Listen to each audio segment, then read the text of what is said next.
Welcome everyone to my channel Language, Literature and Grammar. This is the only channel where you will find amalgamation of all the three fields: language, literature and grammar. So let me start today with a very famous poem, La Bella Dame Sans Merci, written by John Keats. John Keats was born on 31st October 1795 and he passed away due to tuberculosis on February 1821. During that time, there was no cure for the disease tuberculosis, and thus he had to die. I have written these few information because that would be helpful for you when you are writing the examination, as whenever you are giving the poetic description, it is mandatory to write few lines about the poet as well. So I have given you very few topics which would be easily to remember. John Keats belonged to the second generation of the Romantic poet with Lord Byron and Percy Shelley. Along with that, I have written few famous works of him. Coming to the poem La Bella Dame Sans Merci, it is a ballad, not the dance form ballet. It is a ballad, which means that a kind of poetry which tells you a romantic story of a hero where there is adventure. So that kind of poetry which tells you a story about a hero filled with adventure, filled with romance, that is called as a ballad.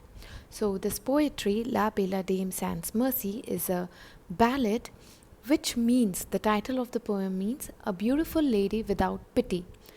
So it is often said that John Keats wrote this poem for his disease tuberculosis, as he knew that tuberculosis has no pity and he is going to die.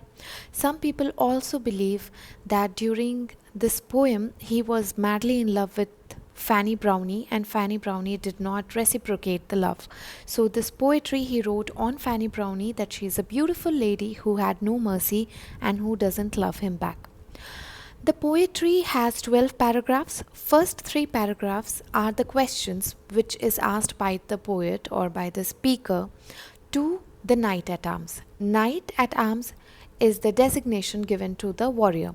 So this poem, it has the narrative which encounters both pleasure and pain. The first stanza of the poem is, "Oh, what can ail thee, knight at arms, alone and palely loitering? The sedge has withered from the lake and no bird sing." So this is the first question asked by the poet. As I told you, that first 3 paragraphs are only questions asked by the poet. So this is the first question that the poet is asking, that the knight at arms is the ranking, the designation, the way we have lieutenant and colonel. Like that, this warrior has got this designation of being a knight at arms. So the poet is asking that, knight at arms, what has gone wrong with you? Why are you roaming on this lakeside where all the grasses have dried out and no birds are singing? Why are you roaming here without any purpose? Because in the winter season in the European countries, the winters are very crucial. It is very villainous. Absolutely, there is no vegetation at all, so no animals even come out from their places, from their homes.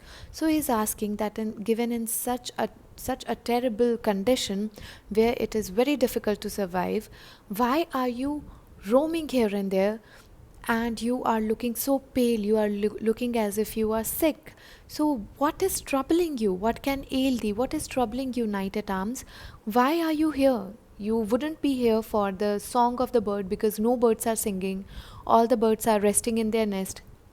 You cannot be here for the greenery, because there is no greenery. All the grasses have dried out. Again he asks, "Oh, what can ail the knight at arms?" So as you can see that there is a repetition of the first line in the first stanza and the second stanza. That means it is a refrain. Refrain is the poetic technique where there is repetition of the lines. So he's asking, "Oh, knight at arms, you look so exhausted. You look as if you are so troubled. Oh, what can ail the knight at arms, so haggard and so way begone? The squirrel's granary is full and the harvest is done." He's asking that you look so exhausted. What is troubling you?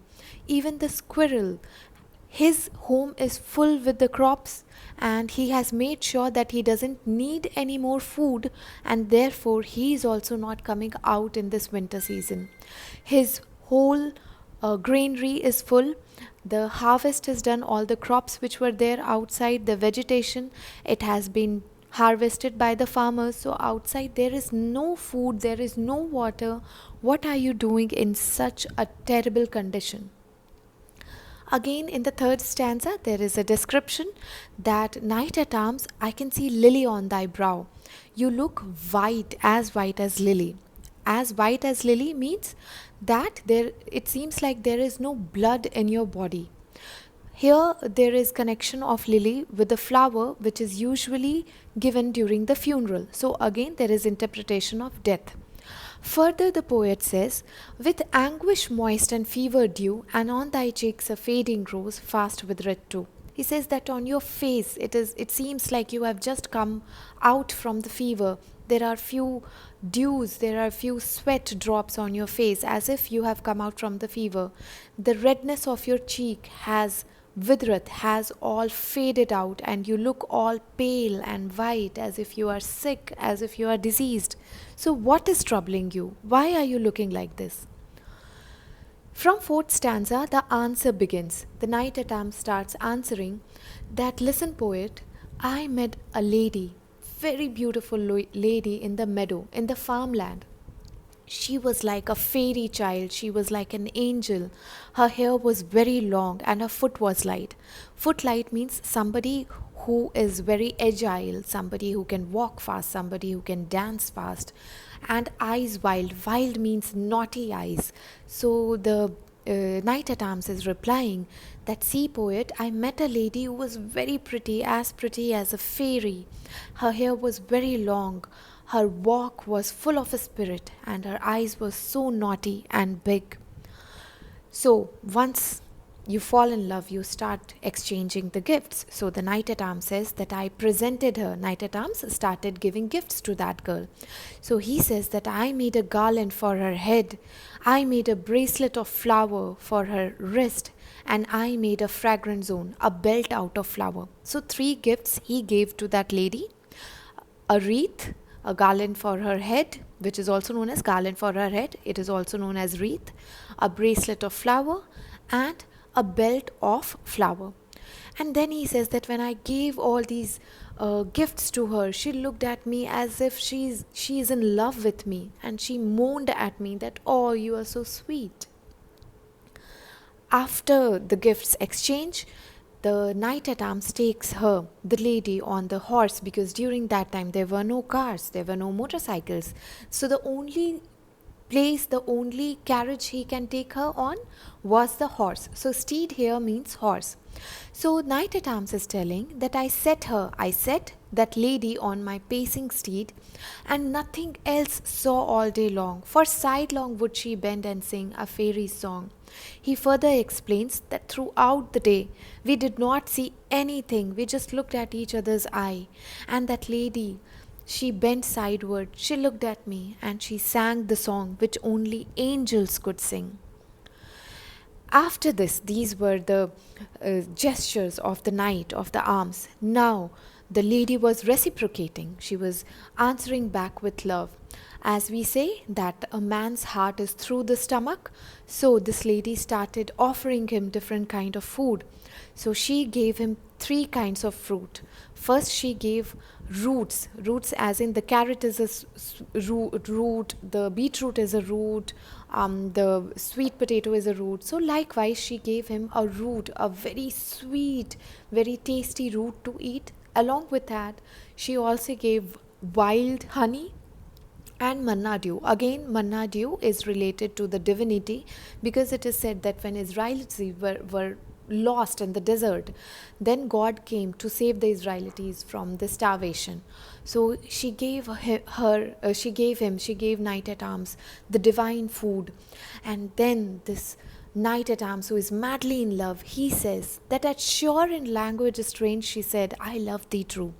Now here this is established that the lady was speaking the language which was never understood by the knight at arms, because here it is mentioned language is strange. The knight at arms did not understand what kind of language she was speaking, but he was so madly in love that he is thinking that she must have said that she also loved me. She truly, truly loves me. But God knows, maybe that lady was cursing him, or maybe the lady was casting a spell on him. We don't know. And even Knight at Arms did not know, because language he did not understand.